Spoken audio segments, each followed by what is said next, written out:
All right, it's rolling. Okay, I want to thank everybody for taking time to come to what I believe is my 6th or 7th roundtable. Appears to be, I anticipate it to be the most well-attended over the last year and a half. I thought for the format, I've received numerous emails and Facebook messages and phone calls, all with a ton of really good questions. And I thought I would go through each one of those. I will only say the first name of the person and then read out their question and then answer that. And a lot of these questions have a ton of overlap. So I might answer one person's question and it could answer 5 more. So if yours has been answered in full, I'll probably skip right over that. If at any time when I'm talking and it's yours or somebody else's, you're more than welcome to raise your hand and we'll get you involved.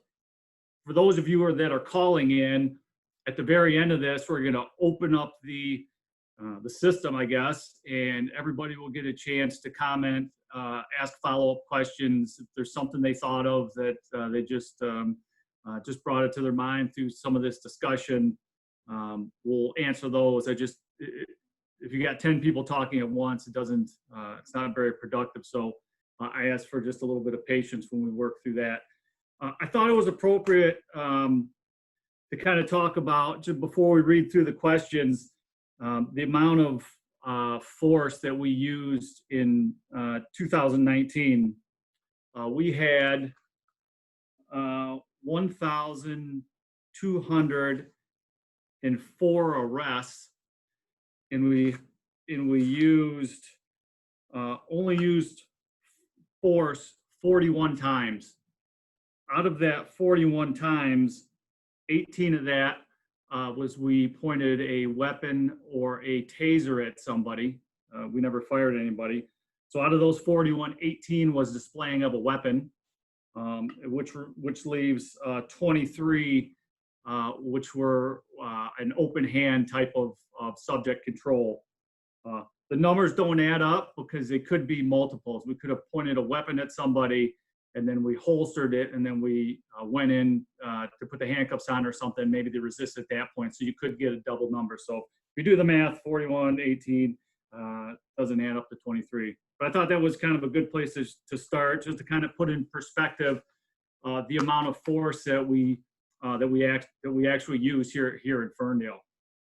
All right, the first email, and actually there's a corresponding message in the Facebook event page. It's from a resident named Kendra. And Kendra asked, as an ordinary citizen, I do have a specific question for you. What should a citizen do if they see what they perceive as police misconduct? And the question was framed, let's say I was standing in Minnesota and I was watching this event unfold. What should or what could a citizen do? And I've read a lot of people in the netherworld that said that they would intervene. Intervening in a police situation is not the right answer. The proper answer is to yell at the officers, tell them that whatever they're doing. I saw that during one incident, individual told me, hey, get your knee off the guy's back, and they did that. But to pick up your phone, dial 911, tell the 911 operator, I'm at the corner of such and such. I am witnessing what I believe to be abuse situation, or somebody's in danger. Give the police department the vehicle number and any other descriptor that you can. So that was after some conversation. I mean, the reality is there's a lot that happens in the use of force. In any type of use of force is not pretty, but wrestling with an individual and jumping up and pulling an officer would not be the right thing to do. I will jump over to Kendra I had a follow-up question, and then if she's on the line and she wants to talk about that at all, I'd be more than willing to speak with her again. The question in the event page is, number one, can you please explain your process for dealing with civil rights complaints against officers in Ferndale? Is this handled only internally, or is there independent oversight? Every complaint starts as a citizen complaint for the most part. If you go to our website, under our tab down to reports, there's a section for citizen complaints, and it outlines the process that we use for taking, investigating all the way through the final outcome of the citizen complaint. A civil rights complaint, if you will, is filed through Michigan Civil Rights Commission, or it could also be opened by the DOJ. That's a completely different set of circumstances. Now, a citizen complaint, we could be finished with it. We could turn it into an internal. We could have found them guilty, and the officer was reprimanded or fired. It could still go into a civil complaint through like a DOJ investigation. They are handled internally. All citizen complaints and internals starts at the shift level. Once they are done, before it is a final stamp of approval, it goes to the captain for a second set of eyes, and then ultimately makes it to my desk where I review it. If there is a citizen complaint that is sustained, which means there is credibility that there is officer misconduct, it goes into what we call an internal investigation. Once it goes into an internal investigation, it goes to the Professional Standards Division, and then they handle all the interviews and everything that goes with that investigation. We have been, in the last couple of years, any type of serious officer misconduct where there's going to be a suspension involved, the city manager's office is aware of it and is aware of all the circumstances, and there is coordination and cooperation between the city manager's office, human resources, chief of police, and labor council, and things like that.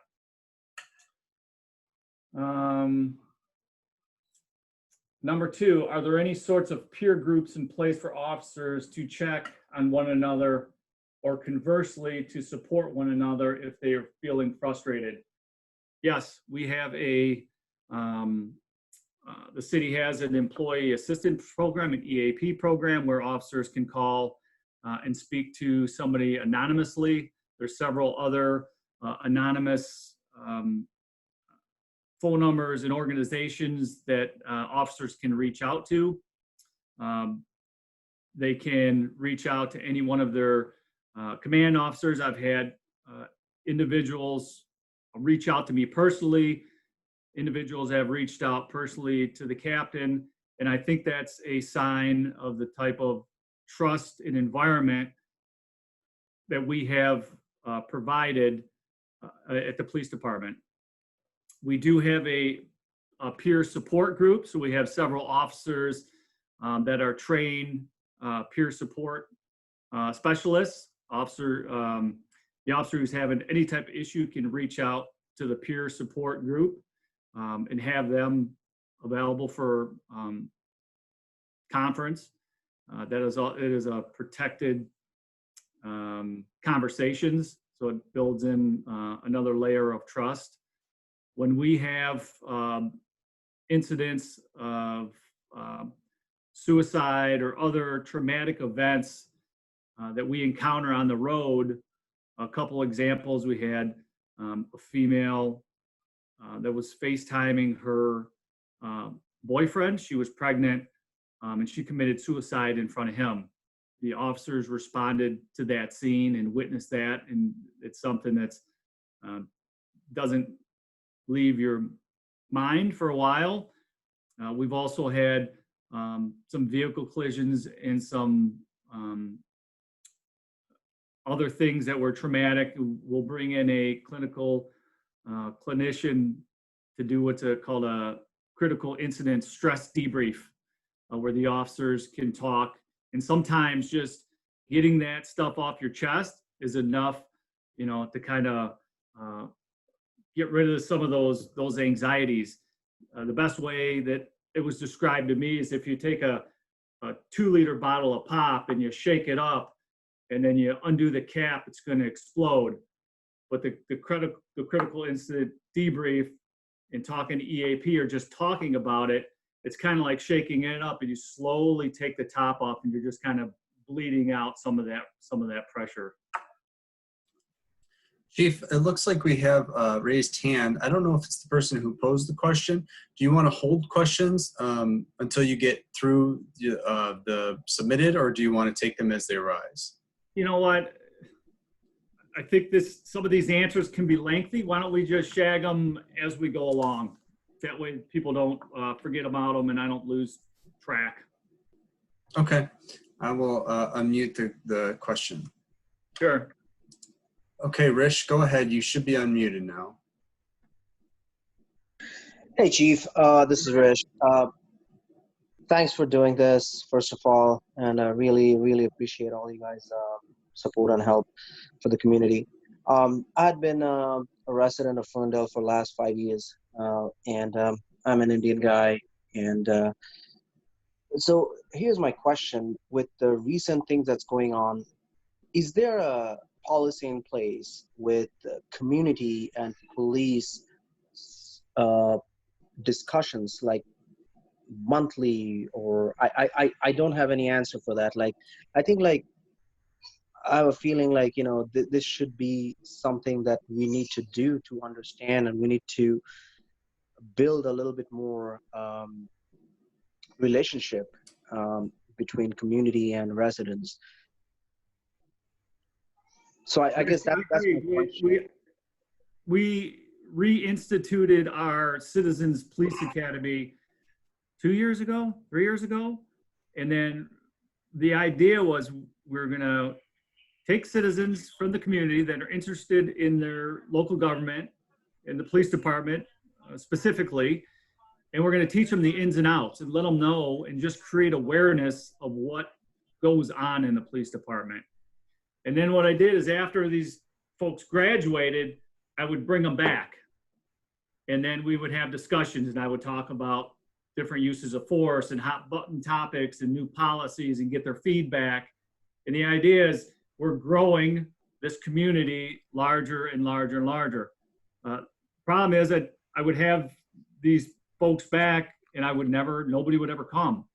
The last Curbside Roundtable I did 3 weeks ago, I had 2 people show up.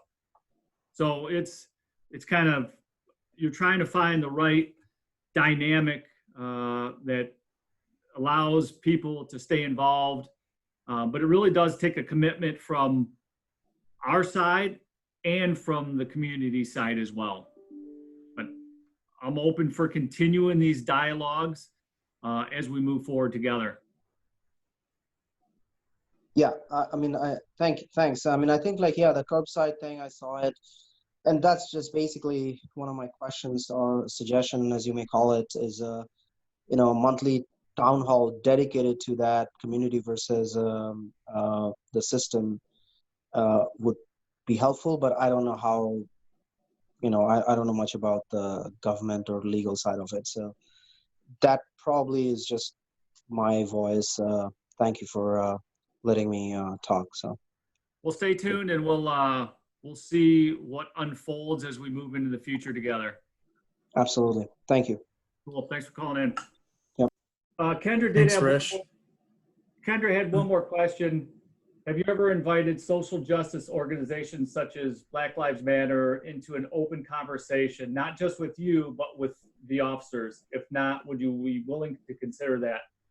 I've been to, and one ALPAC meeting sticks out, and there was several individuals there from the NAACP and some other community groups and they asked me, can we meet? And I've always been open to meeting with anybody, anytime.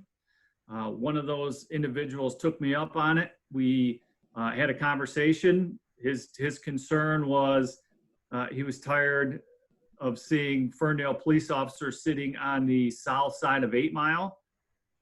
And although it is legal, I've heard that complaint over my years here. And then a few months later, I had an executive directive ordering no Ferndale police cars will sit on the south side of 8 Mile to run traffic enforcement. We can do it from our side, we can do it from the median, but I understand how the residents felt with us sitting over there. We took that in to consideration, and it was from January 1 of 2019, and to my knowledge, I have not gotten any complaints that there's many officers sitting over there. There was another organization from the city of Detroit, and I reached out to him, and we just never connected. So long answer to a fairly simple question. We are open to dialogue with anybody that's willing to sit down with us. Chief, we have another raised hand. Charlie, go ahead.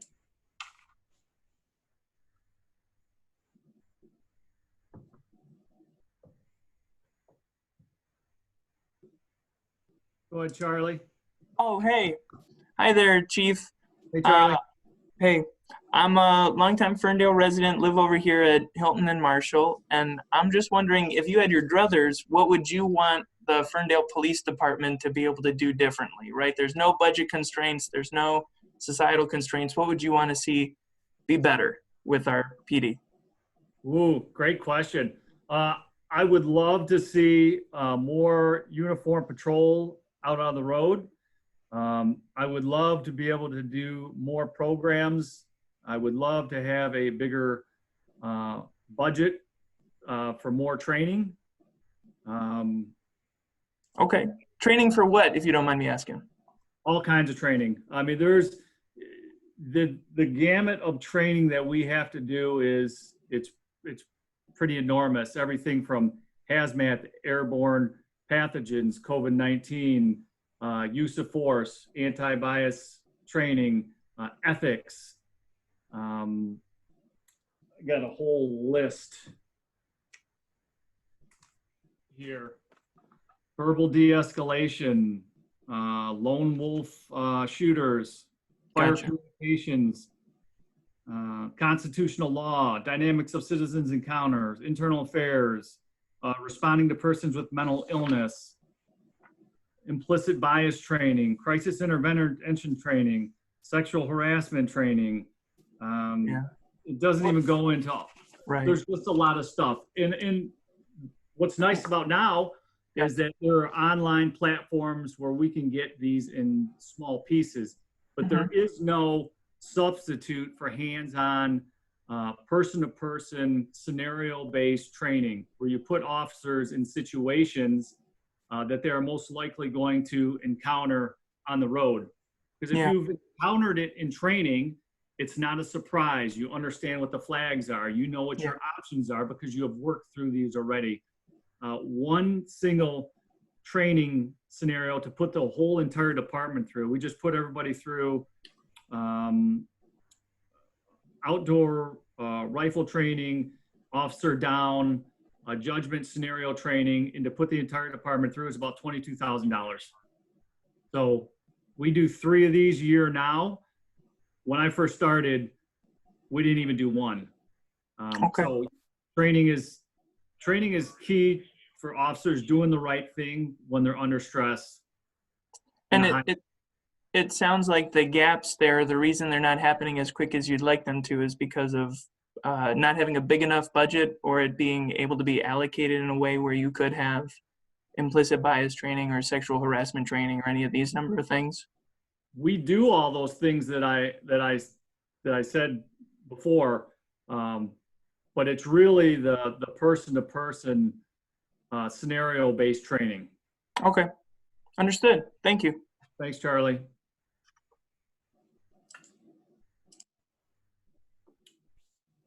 All right, I'm going to move on to,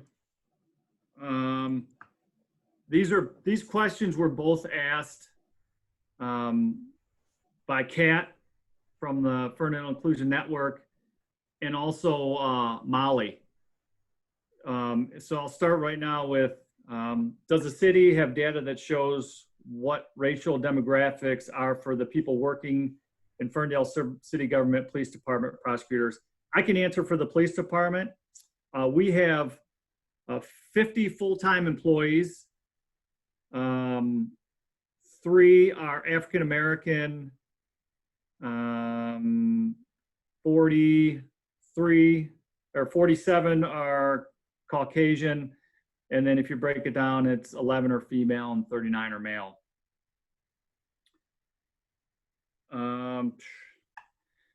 Second question, is there a citywide policy of anti-racist training? The answer is yes, the police department has it. The city also handles that on an individual department basis. But the anti-bias and the anti-racist training is all built into our accreditation process that we're going through right now. And I'm going to get into that pretty in length a little bit later. What are all the racial breakdowns for all traffic stops, arrests, criminal charges, prosecutions, sentence over the last 3 years? We have made some progress in this. You would think with all these computer systems we have now that there would be an easy button and you could just put in what you want. And I'm finding out that that is not the case. I had the records clerk over the last 2 days try to pull that information, and I was able to pull some of it. There's a lot of things involved besides just who was stopped, who was arrested, and who was charged. There's things like, was it a warrant arrest picked up from somewhere else? Was it our warrant arrest? Was it an actual arrest on the road? But I was able to pull the numbers that I'm 100% confident about. And these are numbers for actual arrests that we have made. And this number for criminal totals 487. And the breakdown was, and I'm really only going to use white males and black males. White males was 136, black males was 195. It was kind of interesting going through some of these numbers because some of them were like onesies. A murder, we had one black male. Negligent homicide, 1 white female. I'll jump down to some of the bigger ones. Non-aggravated assault, a white male 43, black male 31. Aggravated felonious assault, white male 6, black male 8. A burglary, black male 7, white male 2. A larceny from building, black male 2, white male 1. Larceny from motor vehicle, black male 6, white male 1. So it's really kind of interesting to see how these numbers are playing out. The damage to property, black male 6, white female 6, white male 3. Violations of Controlled Substance Acts, black male 17, a white male 16. Narcotics equipment violations, 4 for black male, 2 for white male.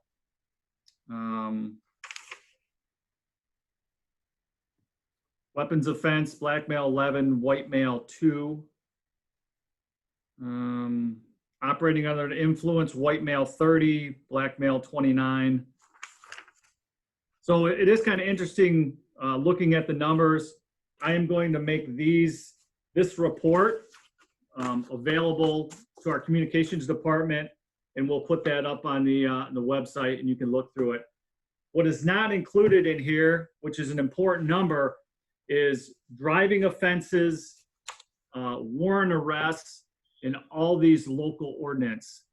Once we are able to pull those numbers and look at them and sift through them, we'll have a better idea on what those misdemeanor charges look like.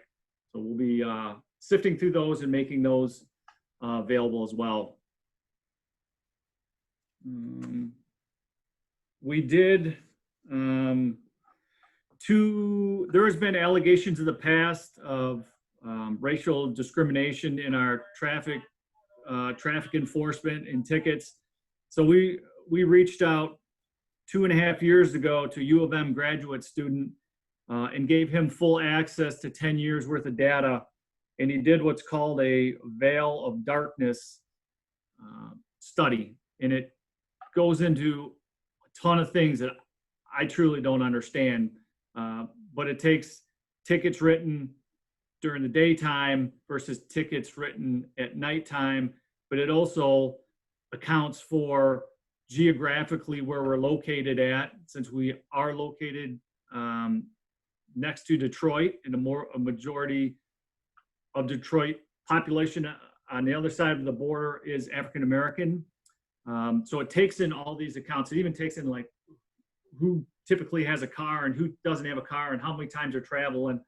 And over the 10 years, it found there wasn't an overwhelming indication that there was racial bias in the tickets that we're issuing.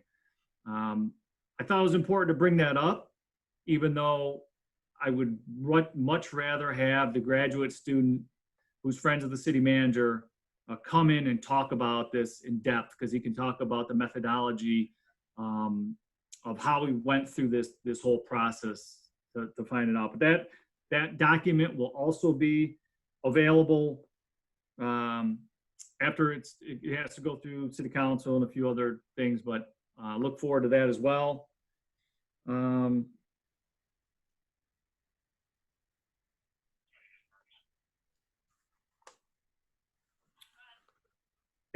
If Molly or Kat is on, are you guys, if you're here, do you want to talk or say anything or make a comment?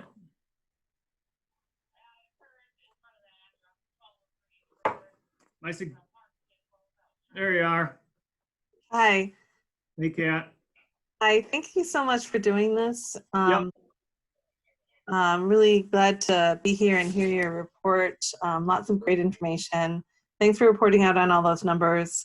One thing that struck me as you were talking is that on the racial breakdowns of stops, arrests, and charges, you ran into some complications. It's not easy to track. It's, cases are tracked in multiple different ways. They may not be originating from the Ferndale Police Department, but another jurisdiction.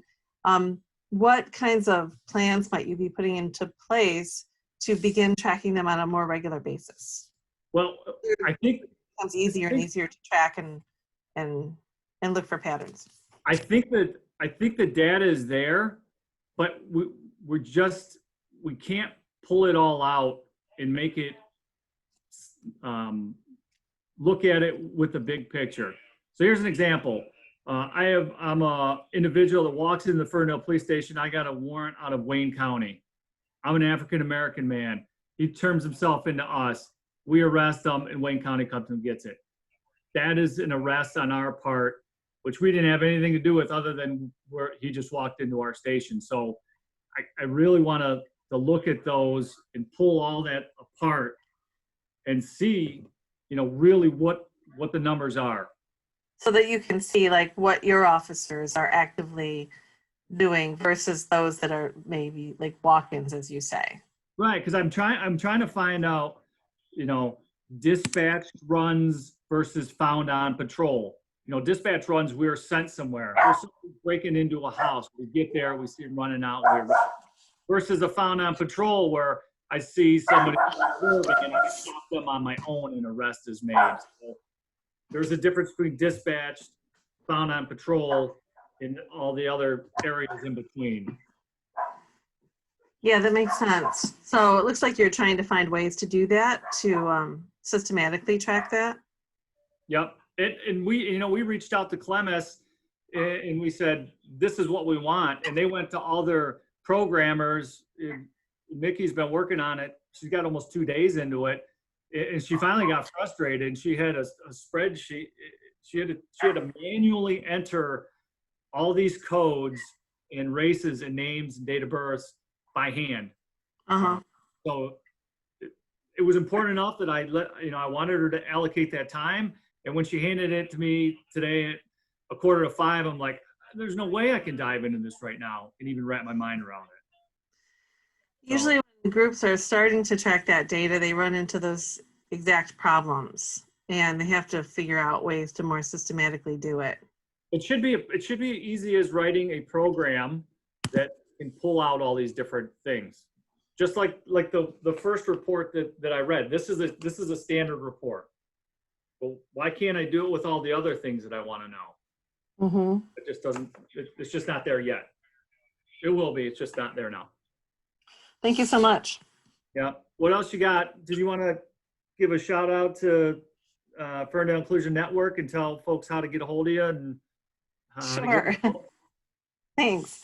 Yeah, so I also am with the Ferndale Inclusion Network. My name is Kat Latosh. You can find the Ferndale Inclusion Network on Facebook by just searching for the Ferndale Inclusion Network. We have the kind of big, hairy, audacious goal of raising the racial consciousness of the city of Ferndale for people who work, live, and play in Ferndale. And we host regular conversations that dive into things like racially coded language and implicit bias and changing the behavior of neighbors who may call on Black people doing normal things. So we're looking at all those different issues, and we'd love to invite more people to the conversation, as many as possible, really. So again, if you could go to the Facebook page at Ferndale Inclusion Network. It's also a project of Citizens for a Fair Ferndale, and there's a couple of other people that run it. I want to give a shout out to them because you might know them personally, and you can contact them directly. And that's Sandra Dookie, who's our current chair, Kat Bruner James. We've been involved with you, Kat. I think Barron started as soon as he went in the community engagement spot in 2016. And then when Jill took over his spot, so I think we've been at every meeting. Actually, Sergeant Brown was there at the beginning, and he was a wonderful contributor and has done quite a bit with the department, including the body cam development, open source data, task force. And then, yes, when he moved into a new role, Jill Malmeister has joined us, and she's been a great addition. So she's also on the planning committee for the Ferndale Inclusion Network. Prasad Venugopal and Lindsay Terhar, and then Cami and Eliza Webb. So any of those people could contact directly. Yeah, so we've been involved for a while. We're committed to that. We believe in the mission. And I do think we bring a unique perspective. Everybody that shows up brings their own perspective, but from from the police perspective, I think it's good to have us there, and we're glad to be there. Yeah, and we made an intentional decision to have our monthly meetings at the office of the Ferndale Police Department, which has really enabled us to build stronger connections and relationships to do this together. So we really appreciate the contributions of the Ferndale Police Department. Chief, we've got a couple more questions. Sure. Amy, go ahead. Hi, Chief. Thanks for doing this. Hey. I'm a high school special education teacher, and I was wondering if you had training for your officers for autism, and if so, what that looked like. Well, if you see on my back wall, you see our patch with the autism puzzle pieces. I think the light's shining on it. Yes, okay. I see it. Yes. All right. I have a 13-year-old that's high functioning autism.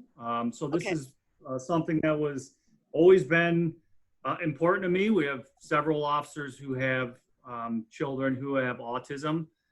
We have provided that training not only in the personal format with an instructor.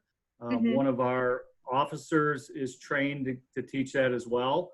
And we've also taught that or went through training online.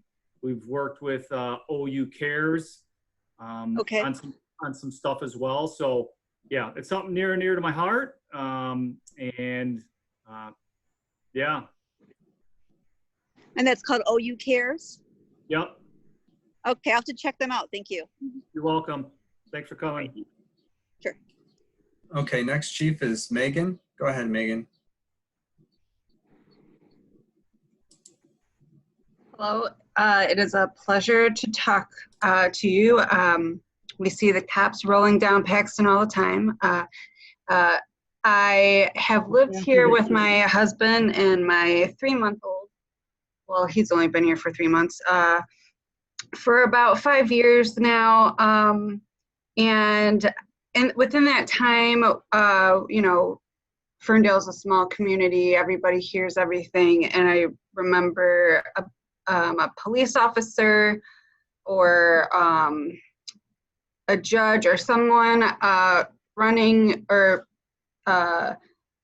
driving under the influence, and the police not exactly responding in the way that they should have. And I feel like that kind of correlates with, you know, what's going on today with the treatment of Black lives. And I'm curious as to the protocol Ferndale Police take when something like that happens, when someone with higher authority breaks the law, commits a crime, and should go through this, you know, certain, you know, steps that like a civilian would go through. And I know it is harder. I know like police officers have the union, you know, backing them up. So, but for the Ferndale Police specifically, and you as chief, can you enlighten us on what that would look like today if that were to happen? Well, Megan, that paradigm shift immediately after that incident. There is no walking away if you're a police officer, elected official, whoever you are. If you are caught drunk driving, you're going to jail just like everybody else. If you are caught not enforcing the law on a drunk driving, you are going to face stiff penalties from me. I've made that clear. I've made that clear to my supervisors. I've made that clear to the officers. And we have not had a situation like that come up since then. We've arrested a couple police officers since then. So we heard the community loud and clear when that happened. And I can assure you that that's not happening anymore. Good to know. Thank you. You're welcome. Next is Mark. Go ahead, Mark. Mark, let me find your email. Hi, Chief Palazzolo. Hey, Mark, and let me find your email. Is this Soboleski, yeah. Yeah, but you go, I sold? Sobo. Okay, hold on.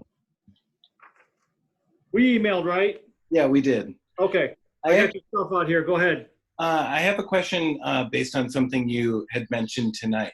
So you said, like, in that dream scenario, I thought that was such a great question, by the way. You said that the first thing that you mentioned was more uniform officers. Now, I understand why that would be your response, because I understand that your job encompasses a lot. And you mentioned the pandemic and lots of things that you guys have to respond to.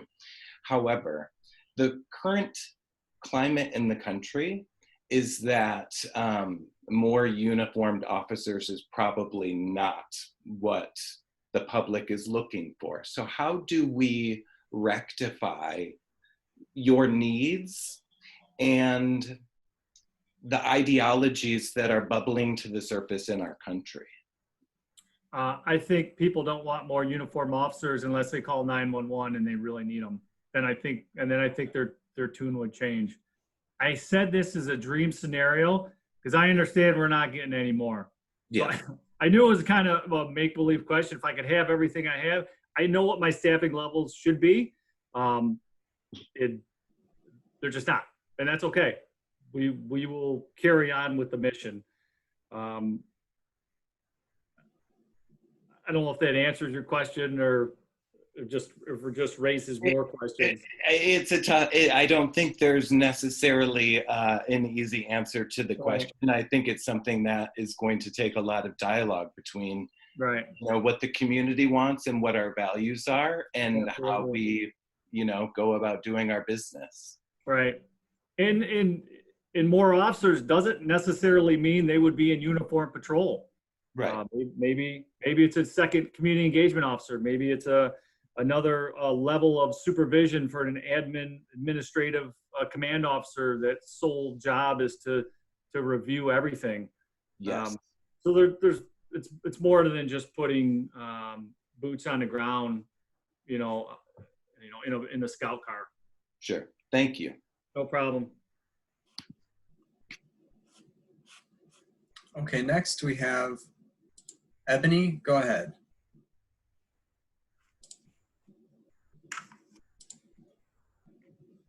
Hey, Ebony. Hi.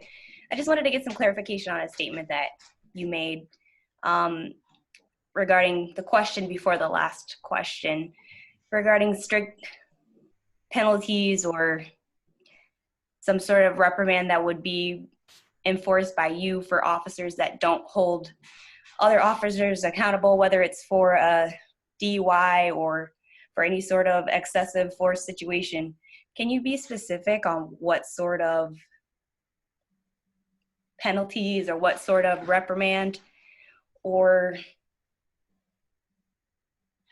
consequences that officers would face? Yeah, so the whole premise of discipline is to retrain and educate so that this individual does not do the same thing again. Now, an individual that gets lippy with a citizen and is a little short versus an officer that shoots somebody and it's a bad shoot, there's a whole different range of discipline everywhere from training to counseling to a oral reprimand to a written reprimand, 1 day, 2 day, 10 days, or terminated. So it really depends on the severity of the infraction on what the discipline is. The reality is, I cannot just fire somebody just because I don't like the way they talk to somebody. They would get their job back in a second because the courts have ruled that there is a process that you have to follow. And I know that's not very popular. And in the worst, most egregious cases, like the ones we saw in Minnesota, those officers, were fired within a couple days.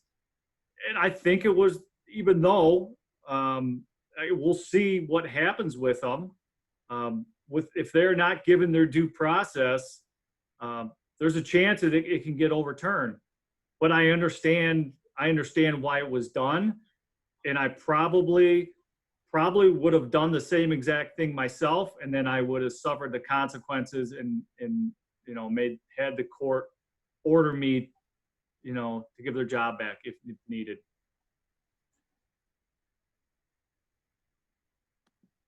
Not sure if that cleared everything or made it a little bit more foggy. I think it's sufficient, yeah. I mean, the discipline has to be equal to the violation.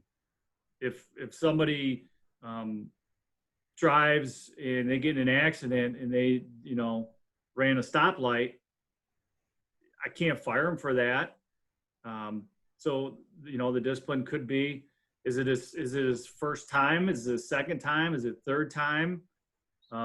Did he take responsibility for it? Did they learn from the incident?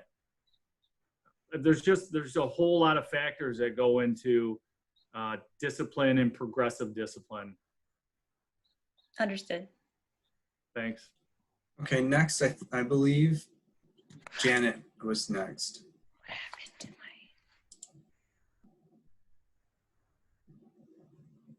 Janet, you're up. Hi. Hi. I have two questions. Thank you for holding this. It's really interesting, and it's nice to see you holding the session. It's pretty necessary. I have two questions. Like the first one is like, what's the practicality or the, you know, whether it's realistic or not to build an integrated police force? You know what I mean? Like maybe sharing members with Detroit or so, you know what I mean? Like bringing a more diverse police force into being. What's the practicality of that?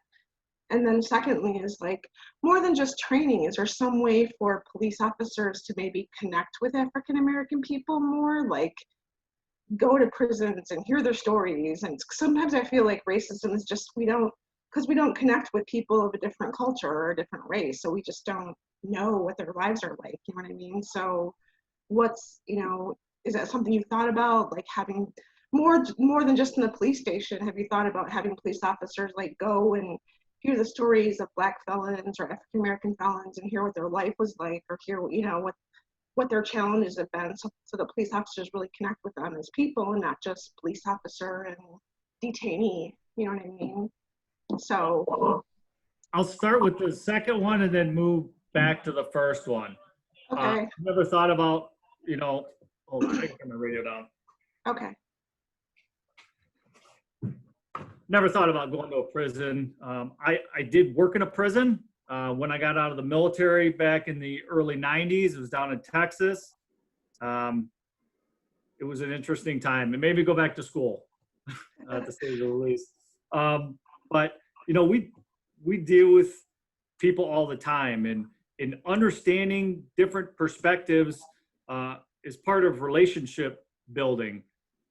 We teach a thing called procedural justice. And the idea is that when you make contact with somebody, you give them a fair shake, you listen to what they have to say, and people just want to be treated equally and fair. And that's the real loose idea of procedural justice.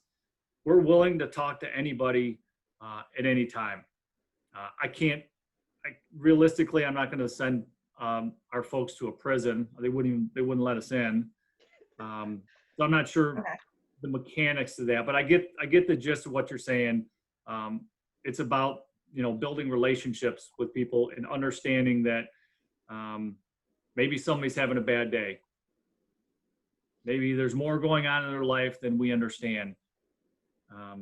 Right.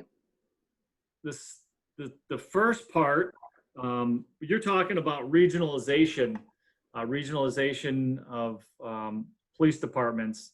That was a big push a few years ago. No city really wants to give up their own kingdom, if you will. But what we do pretty well is resource sharing. I was a SWAT team commander for Southeast Oakland SWAT for many years, and that was Ferndale, Royal Oak, Masson Heights, Berkeley, Huntington Woods. I was also the mobile field force commander for Oakland County. So I was in charge of 60 people all around from Oakland County. We have strong regional partnerships with agencies all around us. Detroit is a little tough to get share resources with. It's getting better. We started some pretty good partnerships with them with a mounted unit, but that kind of fizzled out because of COVID. There's not enough of us to go around. So when there is something, we need to all reach out and be able to call on our local, county, state, and federal partners in a time of need. Is there like a quota? I mean, do you have to, like, is diversity a factor in hiring? Like, are you looking for a more diverse police force, or? Absolutely. Okay. I'll give this example. In 1995, I tested in an auditorium for it was a couple different agencies, and there's probably 600 or 700 of us inside this auditorium for maybe 20 jobs in Oakland County. Right now, I have 13 people in my queue for police officer, of them, one of them has any type of training. I know that half of them will fail the oral board. Probably at least a half of them will fail the background investigation. And it's really going to leave me with one or two choices. People just do not want to get in law enforcement right now. And it's been like that for the last year.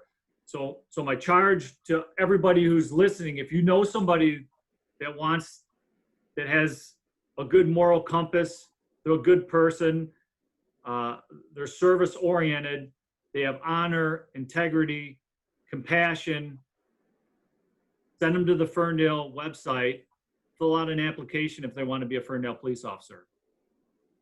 Okay, thank you. Thanks. Okay, next, Chief, go ahead. I was just going to try to work through a couple more questions. Okay, why don't we do a submitted question and then a live question? That way maybe we can respect the folks that submitted earlier. Yep, absolutely. I'm going to go with Councilwoman Mikulski. She asked about is there any type of civilian review board here in Ferndale? The official civilian review board, we do not have. The closest thing we have is the Chiefs Roundtable, like I mentioned earlier, where we would bring Police Academy or Citizens Police Academy graduates to the station, and we would talk about hot topic issues. We talk about new policies. I use them kind of like the eyes and ears of the community. The reality is that civilian review board can be quite expensive. There's a DOJ reference guide. I think it's 60 some pages that really talks about the several different types, the pros and cons. In a nutshell, you have to hire another person to do that investigation, and some have subpoena powers and some don't. So there's a lot to those. I got a feeling that we're going to continue this conversation if this is right for us. Like I said, 1,400 arrests, we had 41 uses of force. I'm not sure it's necessary, but I'm not opposed to it either. At least opening the conversation. Councilwoman, would you like to follow up anything on that?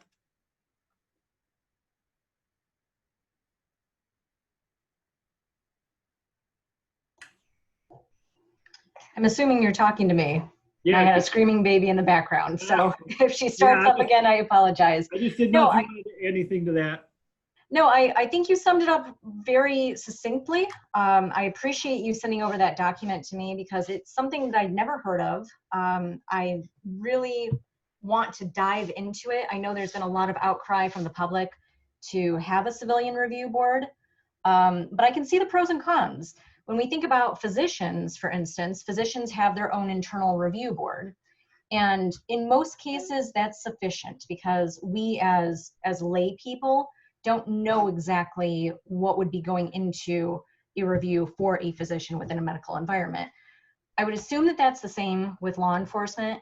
However, does it sound like something that we should explore? Potentially. But again, you sent me a ton of data points and price points and things that I really should review, and I absolutely love you for it. So thank you.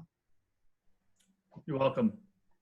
I mean, obviously all things are open for discussion, but to just say, hey, we're going to get a civilian review board and it starts tomorrow, you're talking 6-8 months, depending on how big it is and the type of oversight and the setup and who's paying for it and who's in charge of it. So yeah, there's more things to think about, but.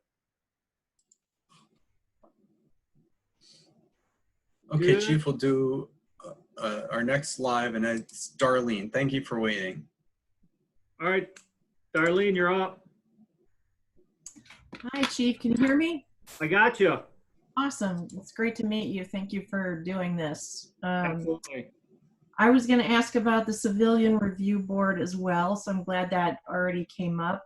I wanted to ask also, if you're going to do the Citizens Police Academy again, and if that's part of the plans to, or being considered as part of a plan to put together a review board. And second, part two of my question is about volunteer officers. I learned after doing some reading that volunteer officers are being used all over Michigan. And I'm a little concerned about the how they're used. I would like to hear from you how if they are used in Ferndale, how they're used, and you know, what sort of I don't know, rights or duties or what they're allowed to do and what their training is. Right. Good questions. Yes, come hell or high water, we are going to have a Citizens Police Academy. And I encourage everybody that wants to know how the police operate from an internal perspective and a chance to really get to meet a lot of the staff here at the police department. I encourage you to come. I encourage that people that don't necessarily like or trust the police come, because that gives us a chance to build a relationship with you, and hopefully you understand more of where we're coming from with the decisions we make. We don't make decisions on the fly. They're all based through policy and best practices. So yes, look for the Police Academy. As long as we don't get a resurgence of COVID, and even if we do, we might do it to an online format. Right. What's the timeline on that, do you think? It's always the first 3 weeks in October. Okay. The second part, yes, we have auxiliary officers. They are not sworn. They do not have police powers. They go to an auxiliary police academy, and if they're good, basically they do house checks. When you're on vacation, they come and make sure your house is locked. You will see them. They've been working the Gleaners food event. They're just a visible presence. They do a little bit of traffic control for us. You'll see them at the Memorial Day or any of the parades, the Dream Cruise. They're a big help. And what's nice about these folks is that they are, most of them, from the community. They live in the community. So it is basically how police departments were 20, 30 years ago. Everybody was from the community that worked at all city jobs, where it's police, fire, DPW. So you have those close ties, and that's really where community policing starts. They don't go out and do traffic stops. They're not doing arrest warrants. They get almost all the training that regular police officers do. We, through the accreditation process, realize that there are a few more bits of training and things we need to give them. So those will be addressed shortly. Do any of them carry arms? They do. Are they armed? Okay. Yeah. They're all CPL holders, and they're also trained on firearms, and they got to qualify at the Citizens Police Academy. Okay. How long is that program? I think they go maybe once or twice a week for a few hours. Maybe it's 3 or 4 months. Okay. I don't know the total hours. Okay. All right. Thank you. You're welcome. Thank you. I'm going to jump back into a question, Kyle. Yep, go for it. I'm going to do a quick one here. This is from Casey. I'd like to know whether or not your police officers required to wear body-worn cameras during encounters, and if so, could you please tell me when your department began using body-worn cameras? We went to full implementation of body-worn cameras of April of 2018. Officers are required to wear these and activate them anytime they have a citizen encounter. Now, if they walk into 7-Eleven, they get a coffee, they don't have to have them on. But if somebody starts talking to them, ask them a question, and it becomes a police action, then they're responsible for turning it on. They are synced with our in-car video, so if you activate the lights, the camera automatically goes on. there are other features inside the camera and the body-worn camera that even if it's turned off, it's recording for a minute or two. We call it replay after the fact. So even if it's shut off, there's still video, but not audio. We have policies for strict guidelines on how these are worn, when they are activated, who has access to them, so forth and so on. Next chief is Sherry Wells.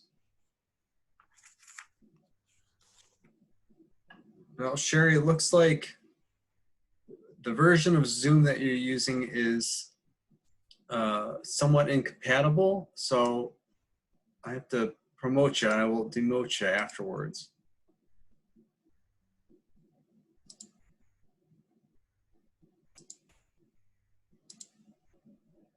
Sherry, you there?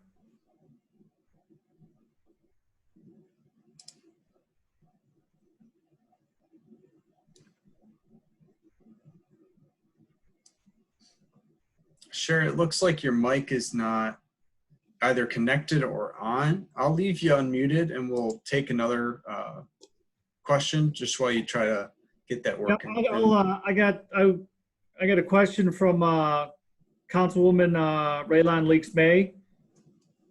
She was inquiring about the accreditation process. So the accreditation process is done through the Michigan Association Chiefs of Police. And it is a standardized set of, not rules and regs, but so there's 105 standards, if you will, that govern everything that we do. It could be from evidence collection to training, mandatory training, meaningful and thoughtful review of any use of force, foot chase, vehicle chase. It covers rules and regulations, whether a police officer is wearing his vest, his a reflective vest on a traffic accident. There's 105 of these things. And each one of these things, we must prove that we're actually doing them. And those are called proofs. There's over 400 proofs that we have collected for accreditation. We started on this process July 1st of last year. We are currently 100% through collecting all the proofs. We have went through our mock assessment and we have scheduled our full assessment for the second or third week of June. Once the full assessment,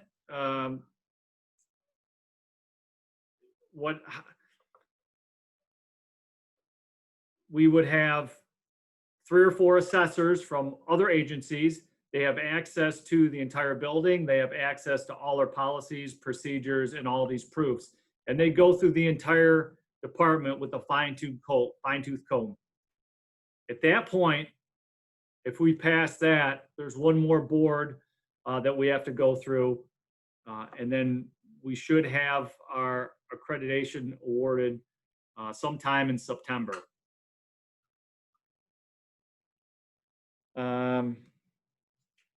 Councilwoman, I know you're on the line. Do you want to talk about that a little bit?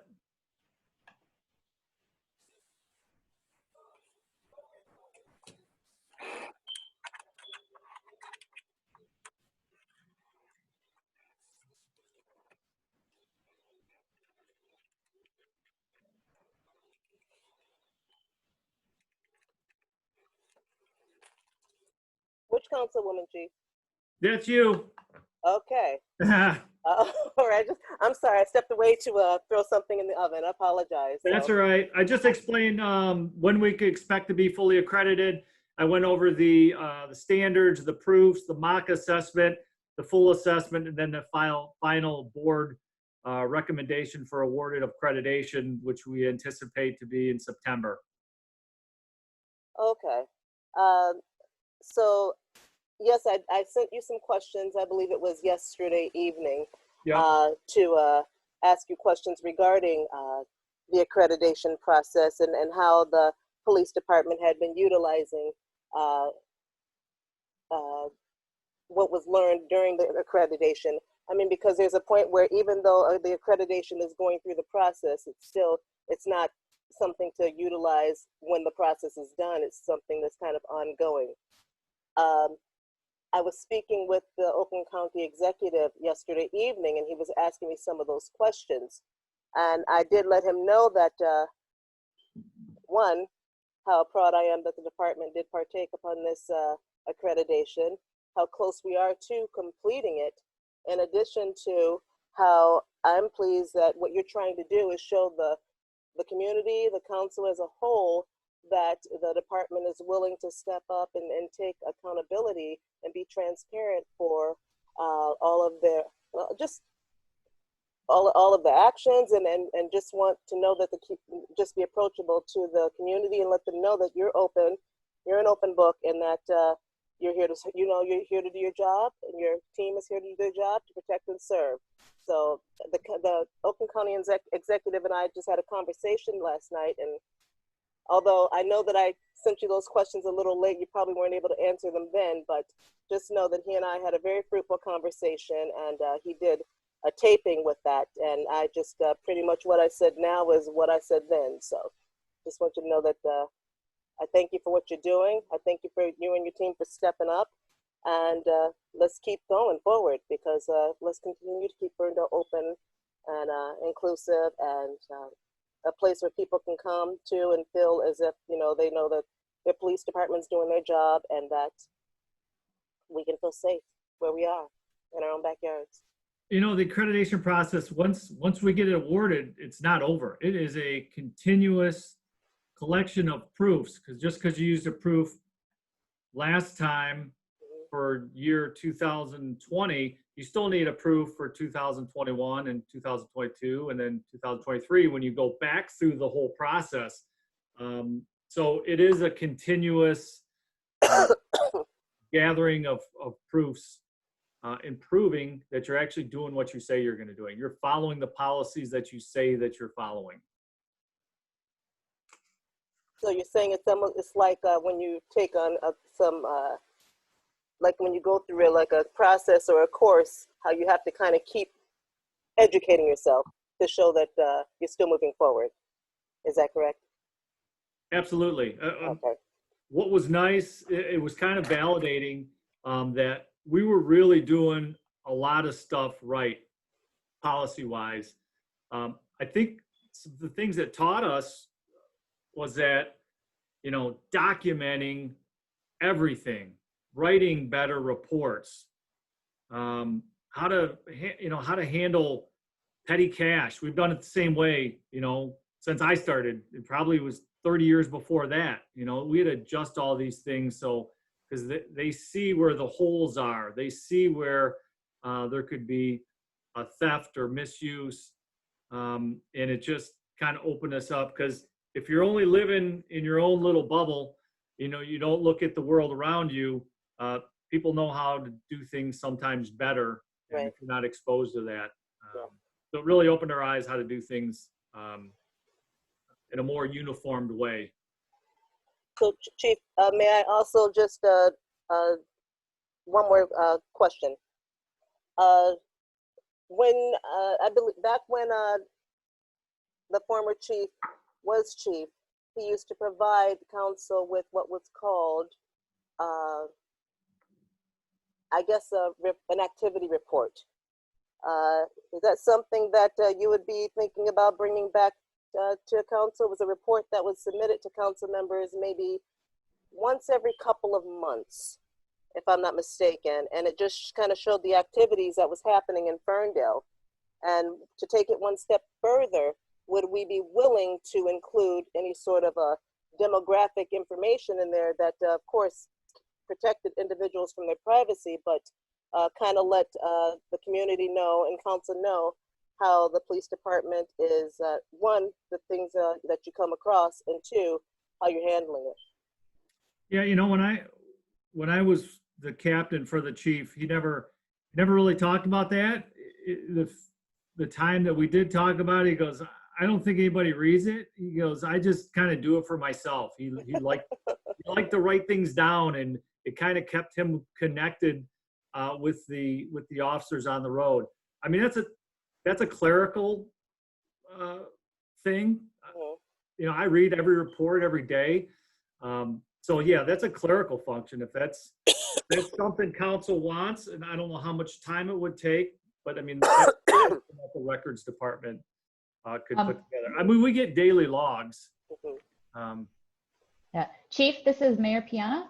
Yep, go ahead.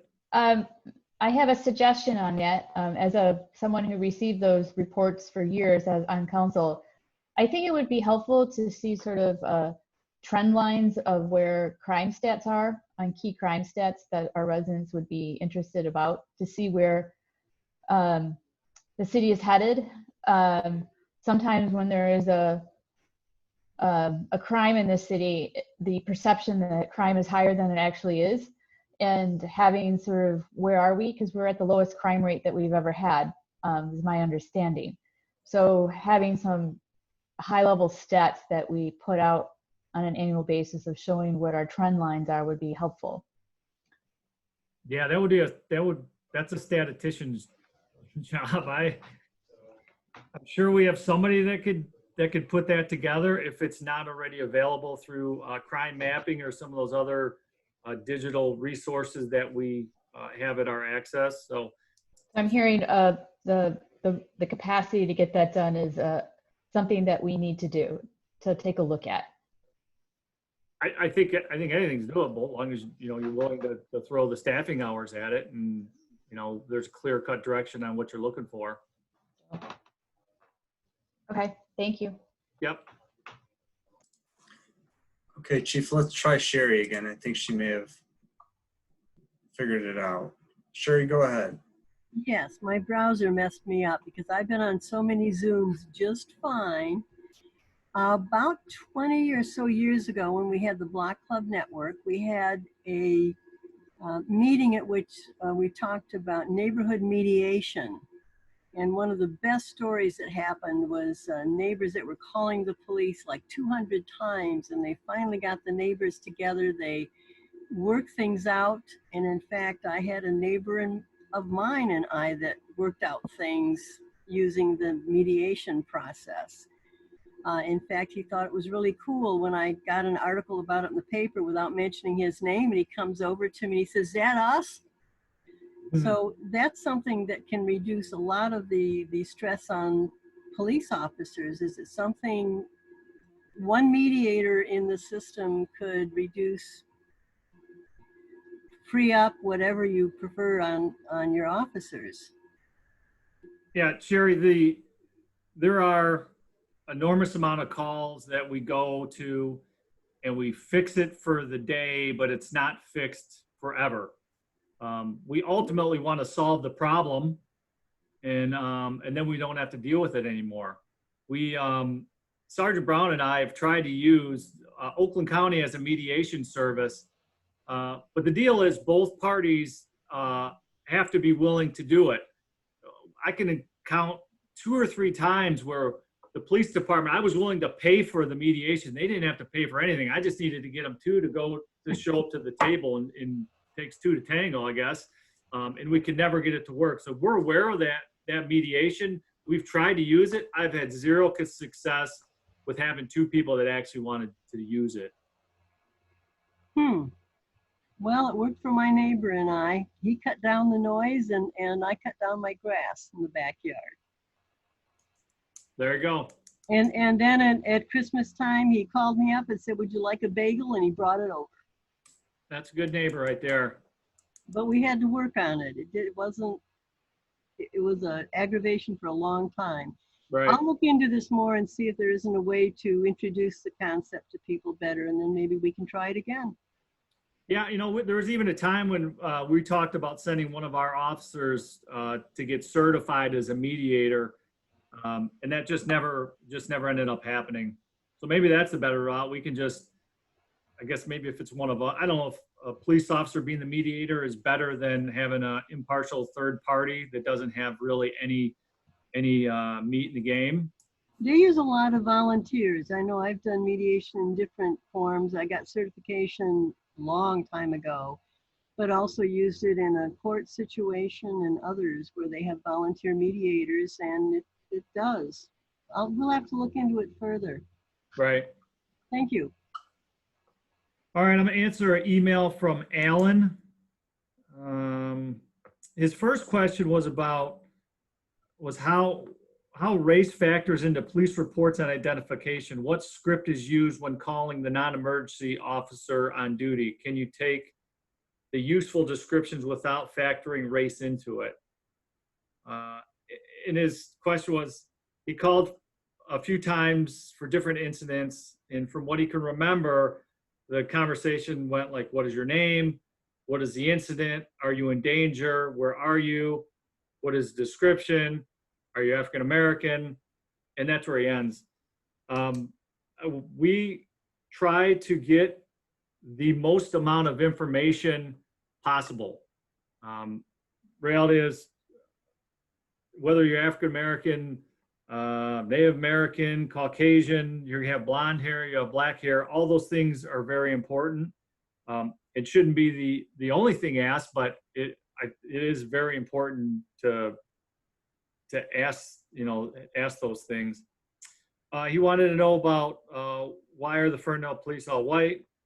Well, we're not all white. We do have 3 employees that are African American. Like I said before, man, we have tried.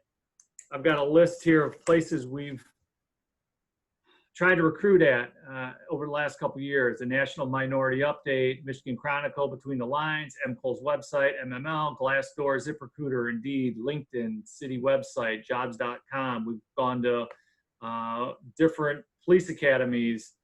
Sergeant Brown and I have been to multiple job fairs. We've reached out to people we know in the military and try to capture that group as they're exiting.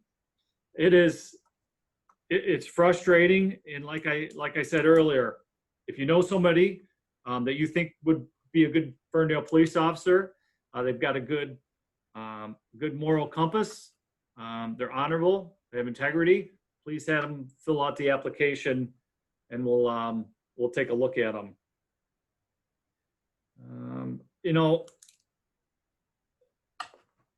I understand the dynamic that you need to have a workforce that properly represents the community that you police.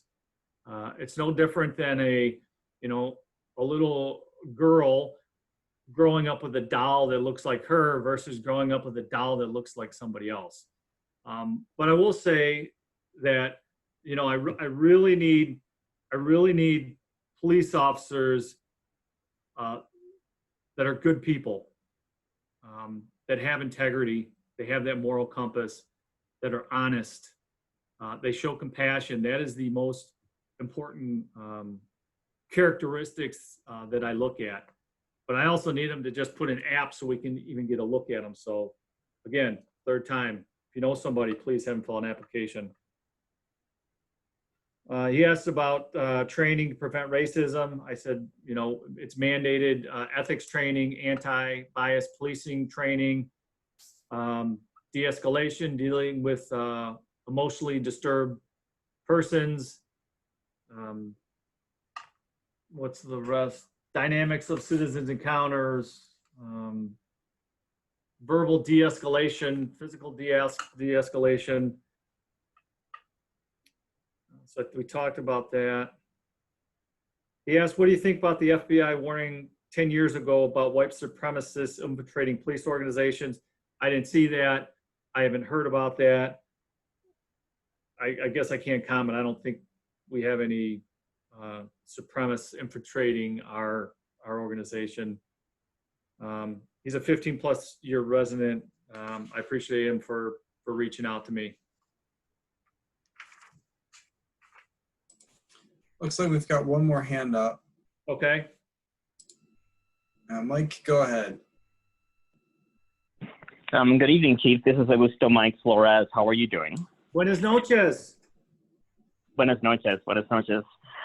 First of all, I want to thank you for the Ferndale Police, the captain, for your support of the community on at the rally. As you know, we saw each other. I was there from 1 to approximately 5 o'clock. And I have to say that your presence was welcomed, appreciated, and I, as a resident and also as a minority, really felt that that was extremely important to illustrate collaboration, police force, in the community, but more importantly, your commitment during these moments of stress. So thank you very much. But the reality is that, as we know, all institutions across America really have deep-rooted problems.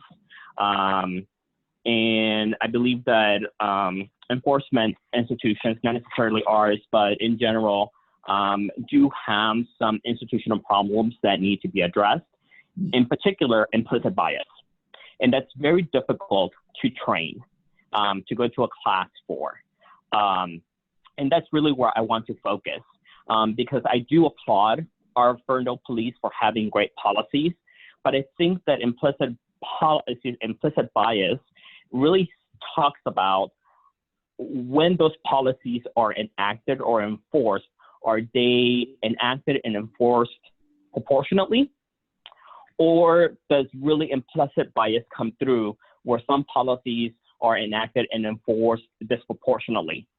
Before you answer that, I do want to say that I've never had an issue with the Ferndale Police, and I've lived in Ferndale for many, many years. I've never had an issue. But I do know that some visitors to our community sometimes do feel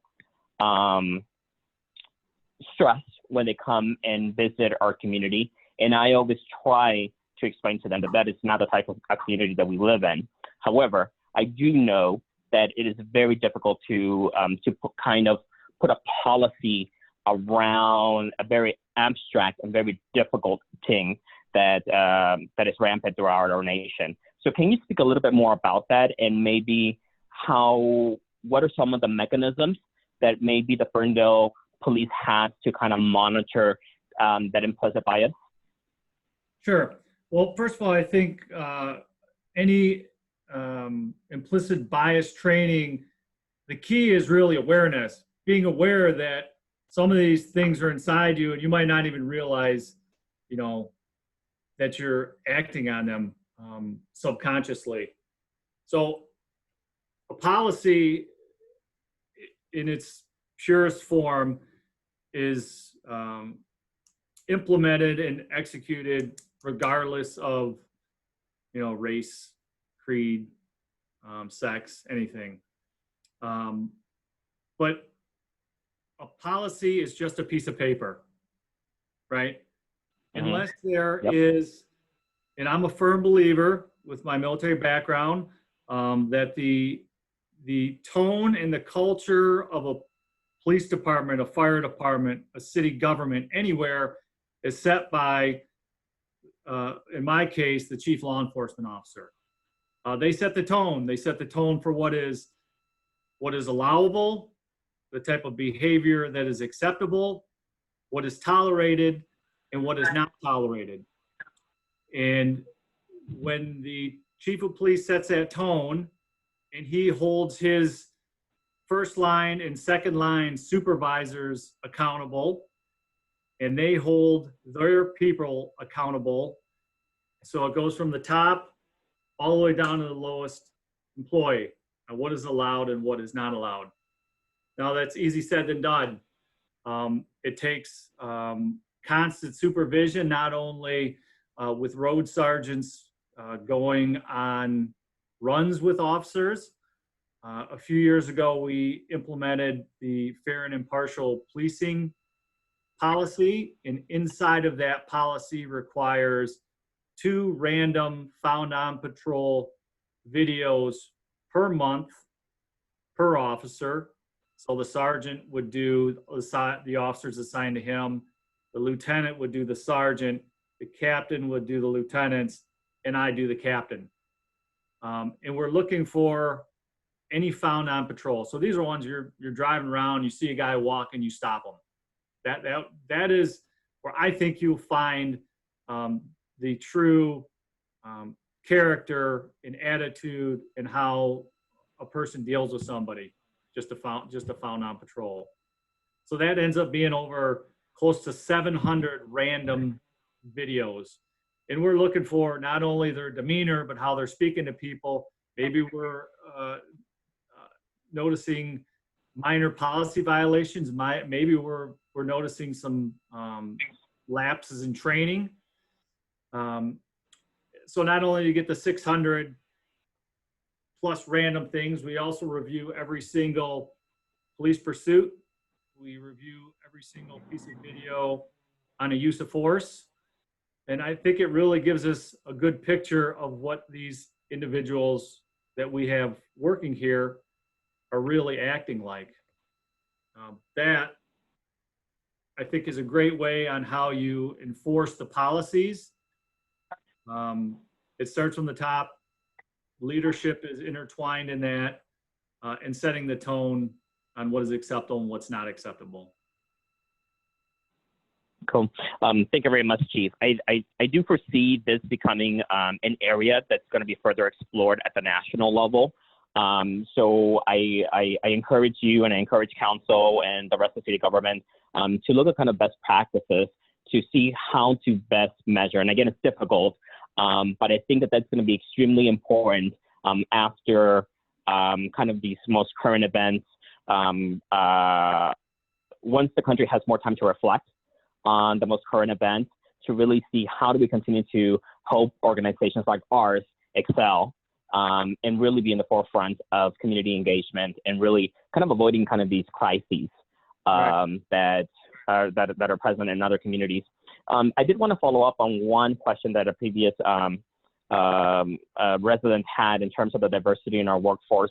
I know you said that we have 3 or 4 members, and I just went to the website, and the website doesn't reflect that. So I encourage that the website be updated with those pictures to illustrate kind of the diversity that we're working on. Because I know that we touched about this briefly on Sunday, and I knew that there was a potential question that was going to be asked, because I know that residents went to the website, looked at the roster, and it looked very homogeneous. And as you said, we're working extremely hard to make sure that the police department is reflective of the community that they're serving. So maybe just a point of action there for whoever's in charge of websites to update that website for the police department. Yep. Mike, I want to add one more thing from our previous topic. You know, the way our platoons are set up, I've got a lieutenant, a sergeant, 5 patrol, and a dispatcher. That is one platoon. So a sergeant is really only responsible for himself and 5 other people. You go to a big department, a sergeant could be responsible for 15 people.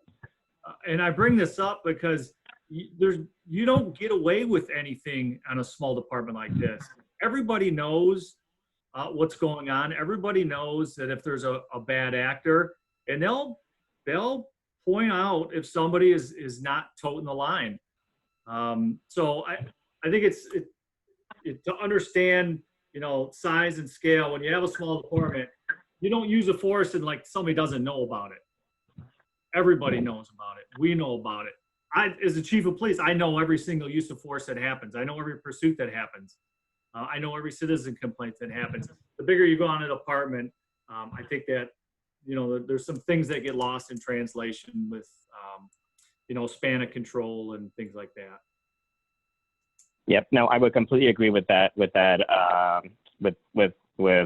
methodology, just because obviously the more layers we have, things go through a prism, and sometimes that prism takes liberties in terms of relaying information. The higher it goes up in the hierarchy. So I do appreciate the smaller scale and the flatter organization that the Ferndale Police Department does have, because it allows for greater transparency to the highest person who ultimately has responsible. The buck stops with you, right? Yep. And obviously it's to your advantage to make sure that you're fully aware of everything that's happening.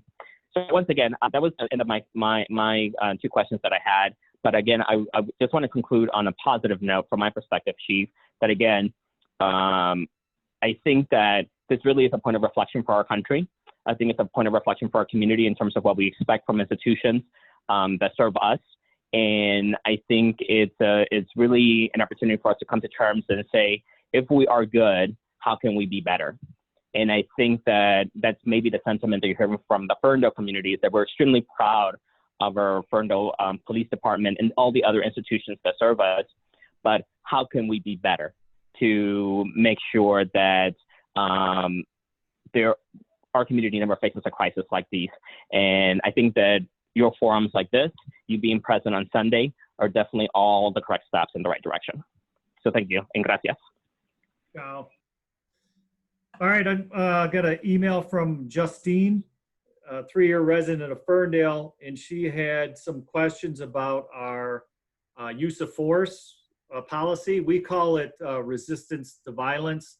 That policy is, I'm told that is now available on our website.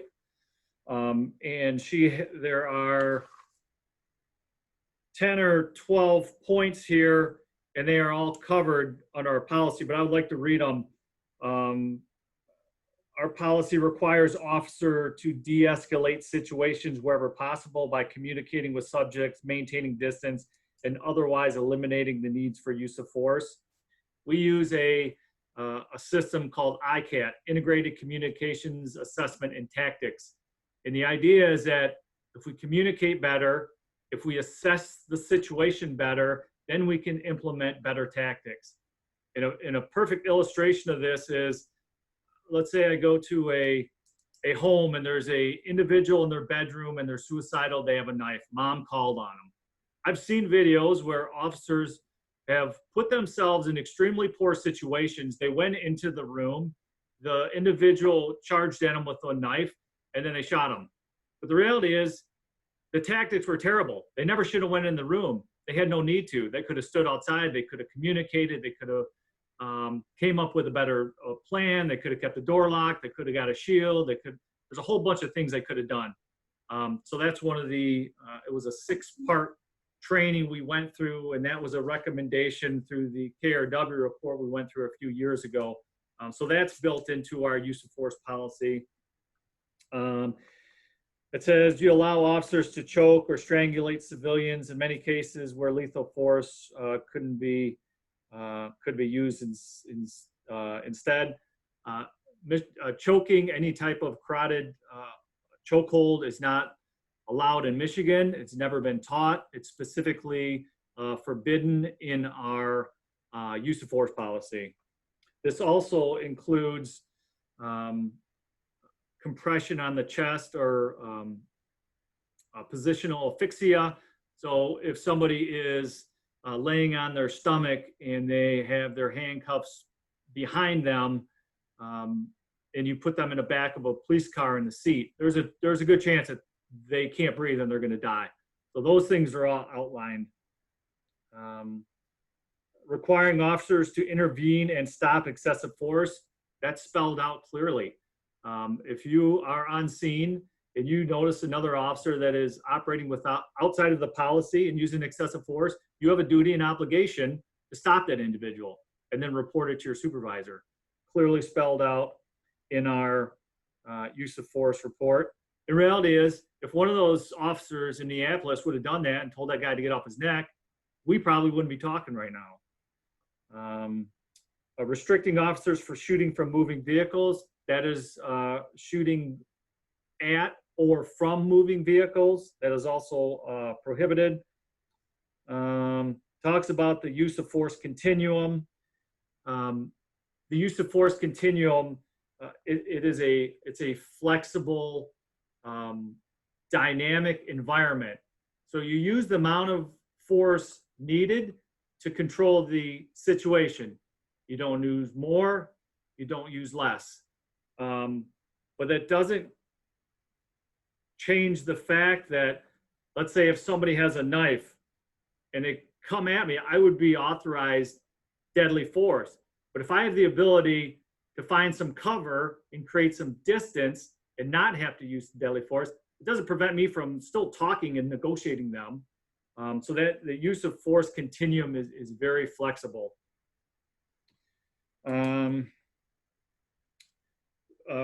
Requiring officers to give verbal warnings. When possible, we will always, the use of force starts with us just showing off.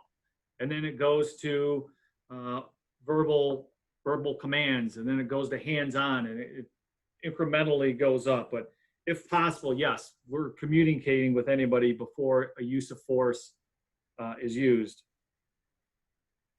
Requiring officers to report each time they use force or threaten force. Yeah, every time we pull a weapon out and point at somebody, that's a use of force. Like I mentioned earlier, that was 17 of our uses of force, is us just pointing a pistol or taser or rifle at somebody. And then once that situation is calmed down and under control, we still do a use of force report, even if that is the only force that was used.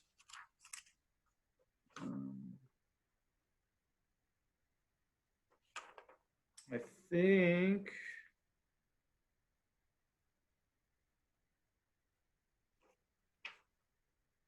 yes. Yep. That answers those. What, Kyle, you got anybody else waiting? Yes, we do. We have Angela. Angela, go ahead. Hello, this is Angela. Can you hear me? I got you, Angela. Okay, great. My name is Angela, and I've lived in the city for about 15 years. I will say, on a good note, both my husband and my mother work in Ferndale, and they appreciate your officers quite a bit. They work at Medical Supply on 8 Mile, and I know that they've received a lot of assistance, so I'll say thank you first.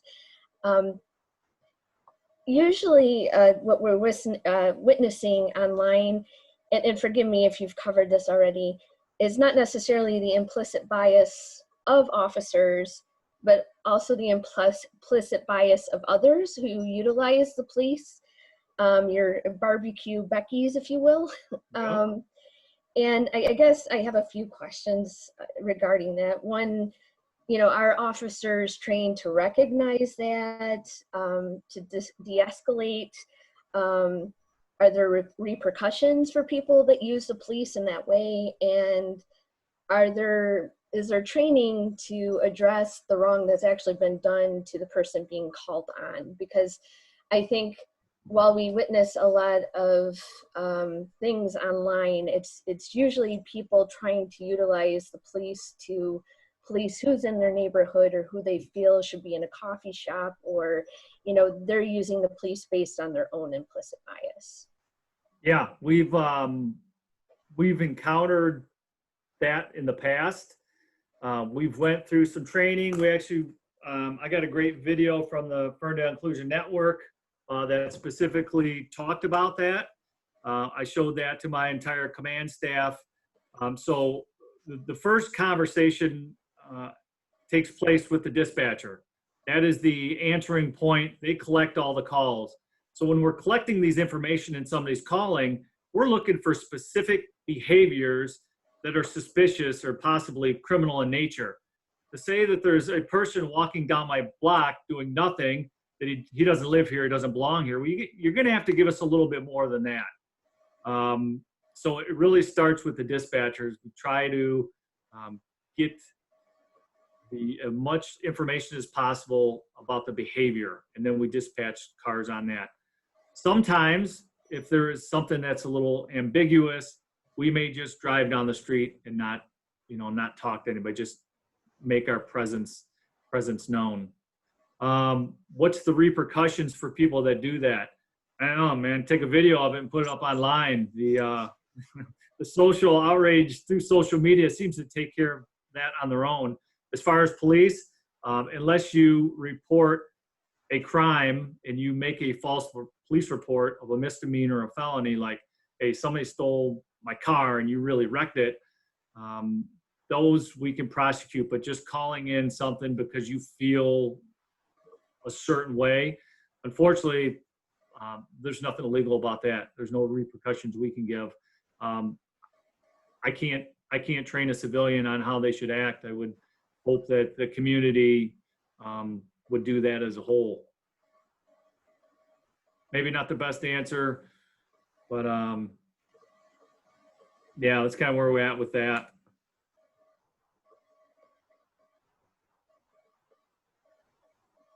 Do you think there should be repercussions for people who make those types of calls? Particularly, I'm thinking of Amy Cooper, I believe is her name. I mean, not everybody thinks to videotape, and, or I should say, that's showing my age, record on their cell phone. And, you know, she was making a lot of accusations about things that were not happening. So I guess in those situations, besides the social shame, do you think there should be other repercussions? I'm not familiar. I don't know who that is. I don't know what the situation is, but if they are reporting that I was just assaulted and she's reporting a misdemeanor crime that was committed against her, and we find out that that is false, that is chargeable. If she's just calling and saying somebody's sitting on a park bench or something like that, she's not reporting a crime. Well, this was the Central Park situation, the lady that was accusing of a black man threatening her. Well, if she's making an accusation of a crime, at least in the state of Michigan, then yeah, there is repercussions. We would file a misdemeanor report to the city attorney, and they would determine whether they issued a warrant or not. Thank you. You're welcome. We bought some stuff from you during the COVID.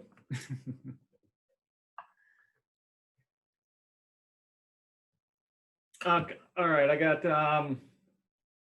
got Lisa, and she's got a couple questions. The first one, what are backup officers trained to do if witnessing a fellow officer behaving inappropriately towards a citizen? Are they trained to intervene or stop? Yes, that's spelled out in our use of force report. It is their duty and their obligation to intervene.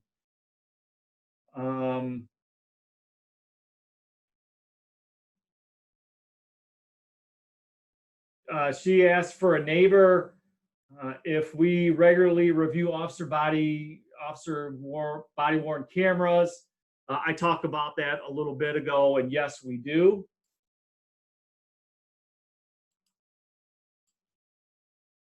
The third question is from her husband, Rob. Would it be possible for the Ferndale Police to conduct an unarmed march of their own with signs expressing their solidarity with the Black Lives Matter movement in order to convey Ferndale Police believe lives matter? Well, number one, I have a policy that states if you are in uniform, you will wear your vest and you will wear your duty belt. So I'm not going to violate my own policy. I understand the sentiment before or the reason behind the question. We are going to walk with the people in the activism on Sunday. So we're more than willing to do that, walk side by side with you, but there's no way that I would put an officer out and have them not have the ability to defend themselves. In the last week, I had an officer who had a flag flying at his house. His house was egged, and they burned the flag. I have officers that aren't parking at the police department because they're in fear that they're going to be followed home and that their families are going to be in jeopardy. We have officers that are always going on calls with two people and are being hyper vigilant of the chances for criminal activity and assaults against them. We've received numerous federal and state bulletins warning police departments of that type of behavior. So I get the reason behind it, but there's no way that I'd send an officer out without being able to defend themselves. I have a right to go home to my son and my wife, just like everybody else has that right. So, Kyle, you got anybody else in the queue? Not at this time. Think I'm boring everybody? No comment, Chief. No comment. Good answer. This is a great question from Matt. It's more of a kind of, maybe it's more of an opinion. It says protesters don't want trouble. We just want justice and accountability. We've seen police in cities all over the country show up to seemingly place themselves as the opposition to justice and accountability, and then escalate the situation to create violence where there is none. Every police department that deals with any type of community activism, which is what I like to call what we have here. I don't really consider them demonstration or protests. That department has to make a choice on what type of posture they are going to hold. Some choose to go on one far end of the spectrum and have officers in full riot gear, and others are on the other side of the spectrum, which we used on Sunday. There's two of us out there. I didn't see the need to have an overabundance of police officers out there. If there had been an incident, we had enough people on duty to handle anything that would have come up. We planned for it. But it really, every department kind of adjusts their posture. And I think some departments are realizing that showing up in full battle rattle, ready to go, standing on that line is not the best way to handle the situation. So really it is handled on an individual department basis. There is no right or wrong for that. It really depends on the intelligence that you're receiving on the protest, who's going to show up, how many it's going to be, is it during the day, is it at night, what's the past history, you know, what's the relationship you have built with the organizer before the event. There's just a ton of factors that we put into play.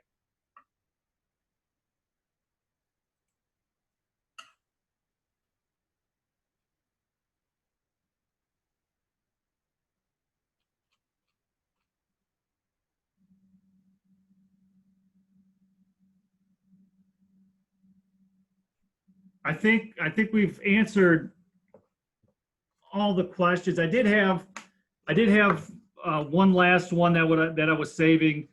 The individual wrote me a long letter, not a letter, an email. It was anonymous, and I can respect that. And he kind of talked about the posture that Detroit had, the amount of arrests, and there's a bunch of links. But what he did say, you know, which kind of resonated, which Ferndale Police doesn't mean your influence ends at 8 Mile. Understand that you have an opportunity to take a stand and show the cynics and the fearful and the vulnerable that not all cops are bastards. Make a statement. I know that I can control, as a human being, myself, the 3 feet around me, the way I act, my emotions. I do have some latitude and some influence over the attitude and the culture of the officers that work for this department. I would be happy to sign something in unison with other chiefs of police if there was something that came down the pike to show unity. I'd be more than willing to do that.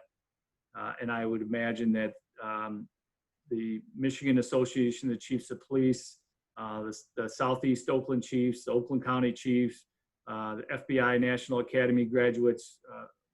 I think some of these things are in the works, and I think you're going to see a lot of us signing on because we want some change. We want things to get better, just like all the people that took time out of their night to call or write in today. I don't have anything else. I know Mayor Piana is on the line. If you want to unmute her for just like 2 seconds. No, just kidding. If you want to say something, the floor is all yours, ma'am. Thank you. I just wanted to express sincere thanks for you for hosting this. It was needed, and I think we need to do this more often. And now with Zoom as a tool, we've all learned how to we use this going forward, even when we can meet in person again.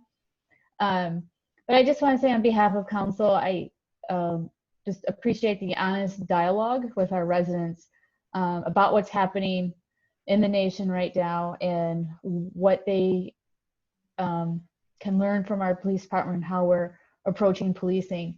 One thing I just wanted to remind folks is that the chief talked about accreditation, and that accreditation really was started because the police chief and the police department fully adopted Obama's 21st century community policing principles.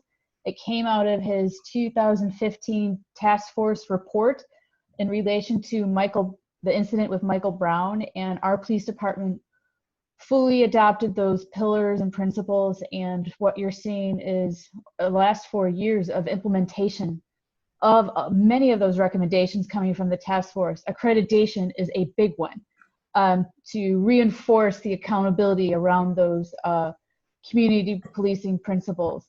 And I'm very proud of how the culture of our police department has changed over the decade that I've been on council.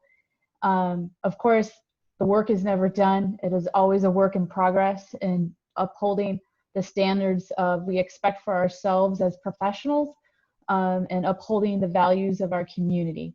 And so thank you for this tonight, and I look forward to hearing from our residents and working with the police department more as we navigate how to become, or how to be striving for anti-racism in our community. So thank you. Thanks. I did forget to, County Exec Coulter reached out. He wanted to attend. He wasn't able to. Also, Robert Wittenberg, he was going to try to attend. I don't know if he's in the crowd. And Congressman Andy Levin reached out through his new community engagement officer, Stephanie. I think she's here listening. So we've got a lot of allies in this from across the city, county, state, and federal level. So we're going to keep pushing forward. And I just thank everybody for stopping by. You've got my cell number. You've got my email. Feel free to send me a message if there's something you think of or something you see that you want to talk about. I would much rather meet you in person because I'd rather have a face-to-face conversation and actually have a real connection. And I think that's all I got. I thank you for attending. Thanks, Chief. We have a couple people, as soon as you said, I think I got all the questions. We had a couple people raise their hands. Gotcha. But I do think we should wrap up. So if you do have a question remaining, you can find the Chief's or my own email on the city website. Feel free to send those over. I'll make sure that the police chief sees them, and we will get. 2 more minutes.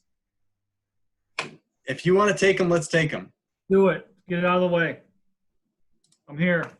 All right, Andy, go ahead. Go, Andy, you're up. All right. Thank you very much, Chief. And thank you, Kyle, for running this. And again, Chief, thank you for your candor during this. A lot of the questions I had coming in, you had answered already. So I just had a couple of questions.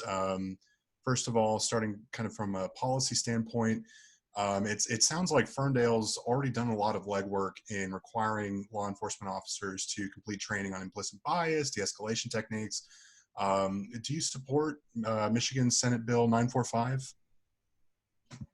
What's 945? That would kind of codify a lot of these things and make it kind of part of the law that Michigan police departments undergo similar kinds of training.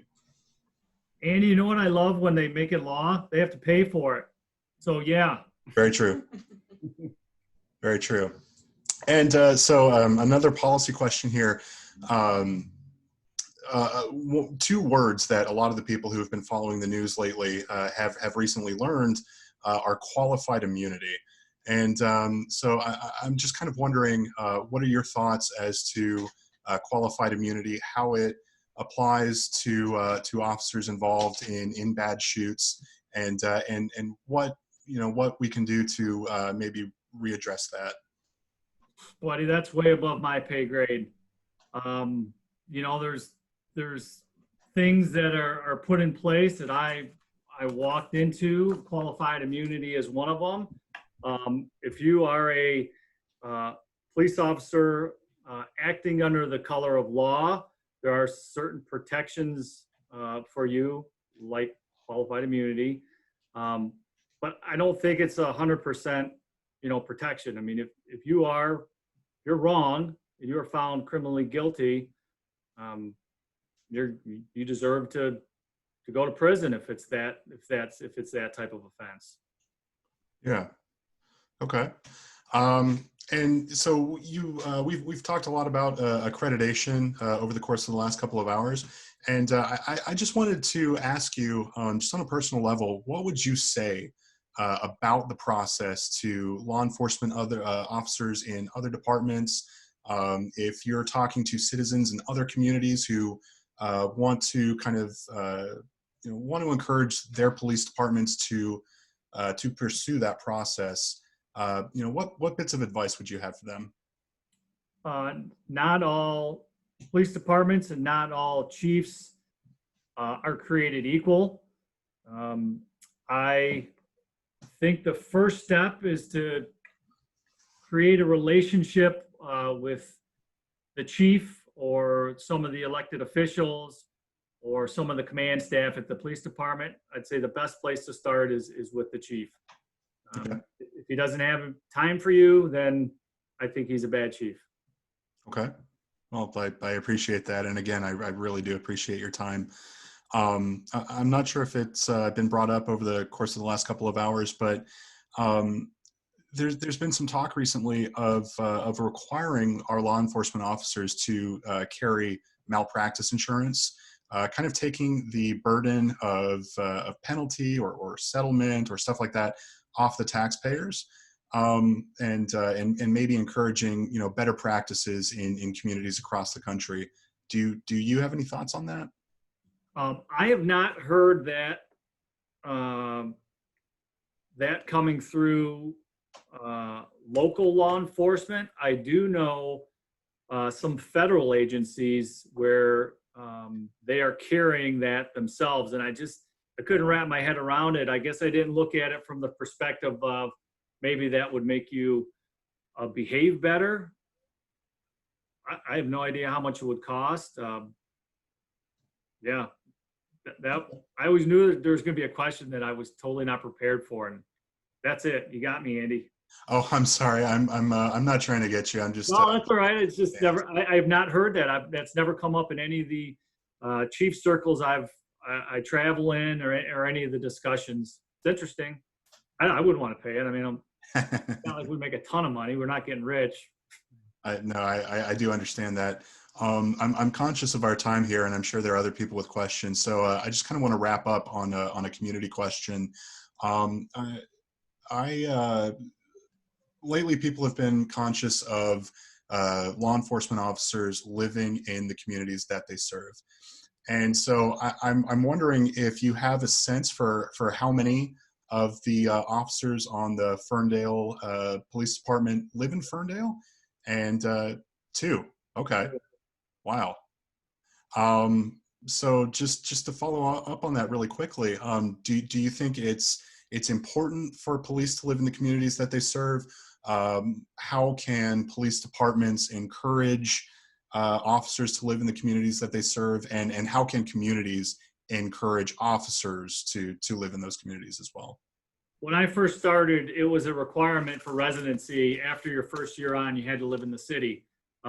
Michigan ruled that that's unconstitutional and you can't force somebody to live, dictate where they live. I have heard in bigger cities, they have community residency programs. So you have a neighborhood which is, it's fallen on hard times, and they would, the city would buy, these are much bigger cities. The city would buy some houses, they would refurb them, and then the community engagement officers would live inside those houses rent-free, but they're responsible for handling everything inside that neighborhood. It's interesting. I've never heard it for a smaller department. I will say, and I mentioned, I don't know if you heard about our auxiliaries, they all live in the community. There was a time when every police officer that worked for the Ferndale Police Department lived in the city of Ferndale.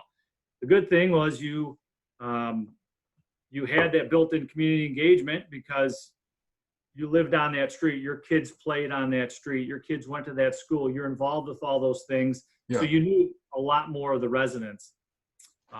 As time went on, I think we found out that the gene pool was better served morally, with more integrity if you expanded your applicant pool.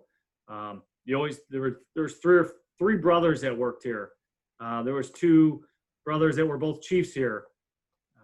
I see the validity of living in the community. It has its pros and cons. I've done both. I've lived in the community and now I live outside the community. Yeah. And I mean, that makes sense for a relatively small community as the one, Ferndale is. We can't afford to live here. Just kidding. Ain't that the truth? Well, thanks again, Chief. I appreciate your time. You bet, Andy. Take care. All right, Chief. Now I think you've knocked them all out. We don't have any other raised You're all hands. asleep? All right.